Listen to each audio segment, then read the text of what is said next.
this is Jason with Fender Garage. We are sitting down this time in our shop, and we've got a couple cool Ford trucks behind me, this silver F1, and of course you've seen this green 1955 F100. I always forget.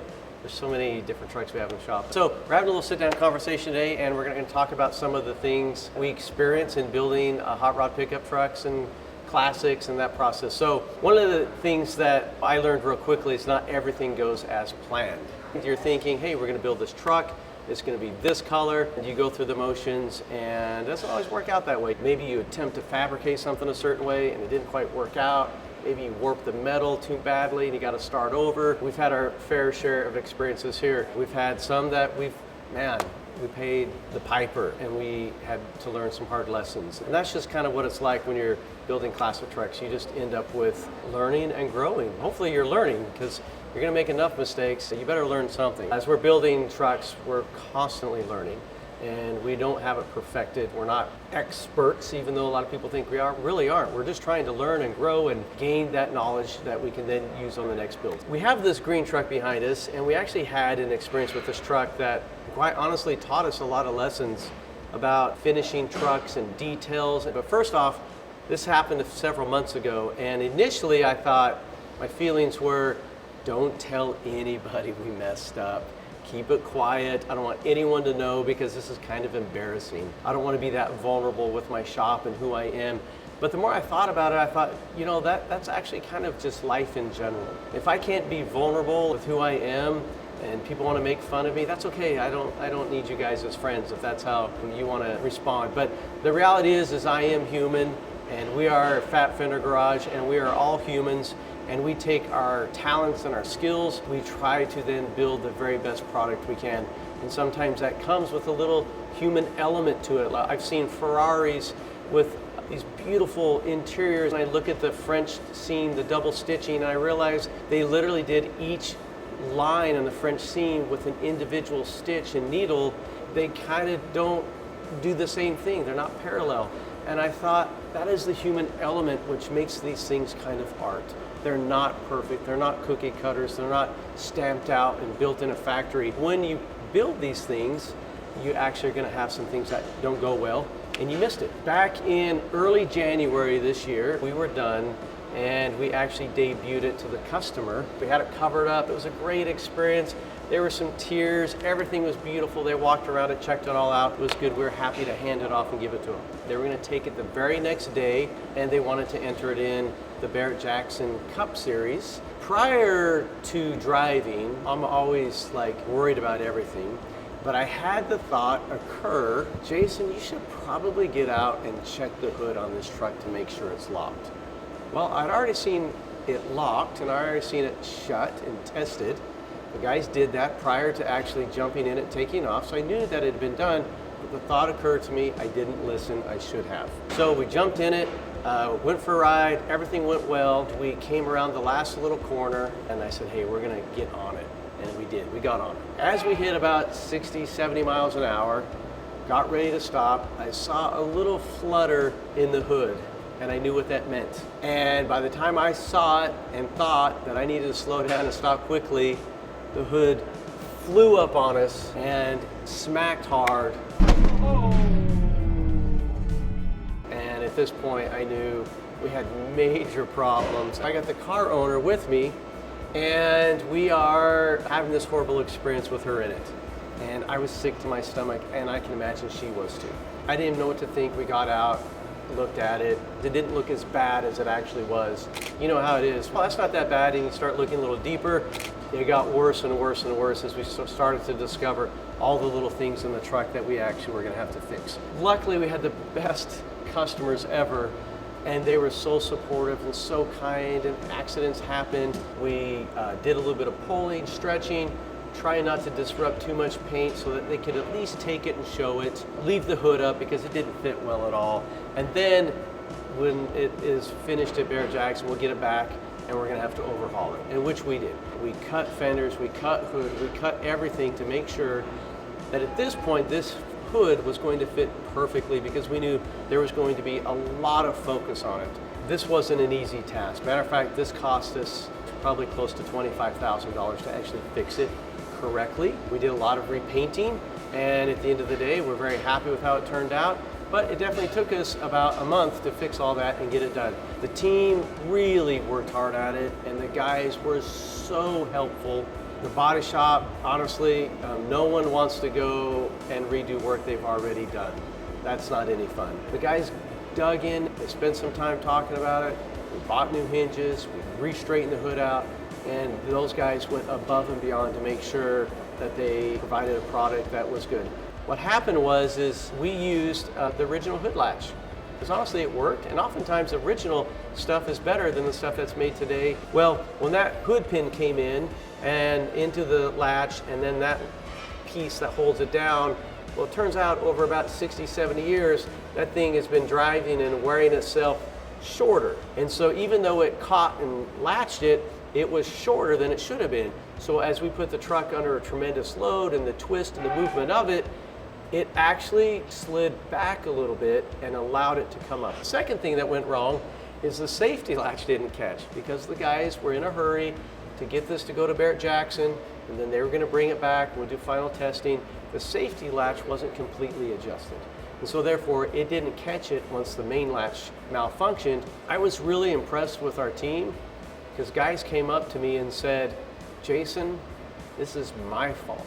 I caught that. I knew that. I should have said something, but I didn't. And I was really impressed with how our team responded and how they owned it. Now, it didn't make me feel a lot better, but it did help me understand that at least we have guys with integrity in our shop, and no one was actually pointing fingers at everyone else.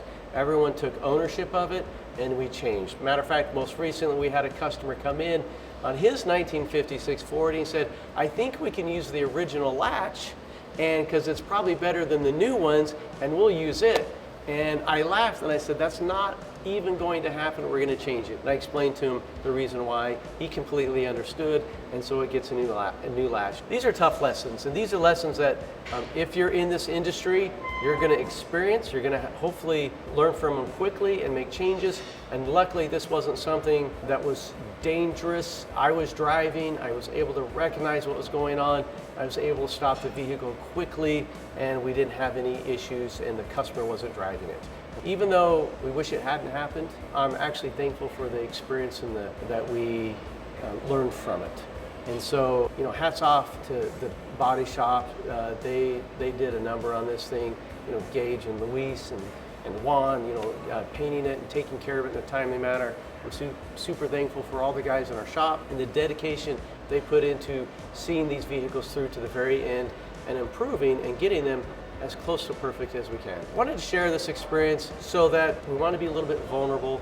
We wanted to also share kind of, you know, what it's like owning a shop and what that experience is like. You know, a lot of guys think, oh, Fat Fender Garage or any shop, you know, on a high level, things must just go well for them all the time. That's not true. So if you're in your own hot rod shop or you're in your own business and you are having these experiences, learn from them, grow from them, help them make you better, not just with the quality of work you're producing, but hopefully teaching your guys about honesty, integrity, and doing the right things for your customer, and making sure in the very end that you're doing a safe project and taking all those extra steps to make it right. So we love this industry, and we love building these trucks, and we love our customers, and we want to make sure everything is as good as possible for them, and that's all we're striving to do. Hopefully you enjoy watching the video and what it is that actually really happened in the very end. I've had some people ask me, hey, I saw in the video there was like a split second where you guys looked a little nervous, and then there was nothing that came of it. Well, now you get to see it here. Please be sure to like us, subscribe, and follow along with us, and we'll keep up the videos, and we'll see you next time.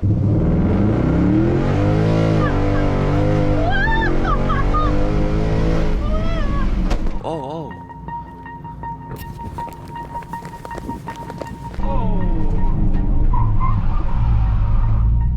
Oh boy. That's not good.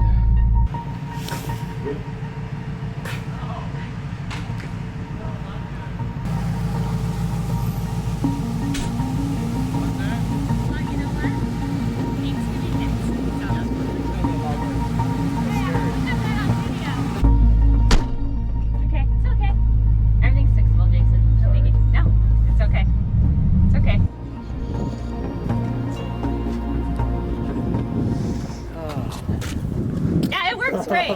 brakes work really well. Hey, that's all that matters. Well, it's cool to see it drive and me not be in it.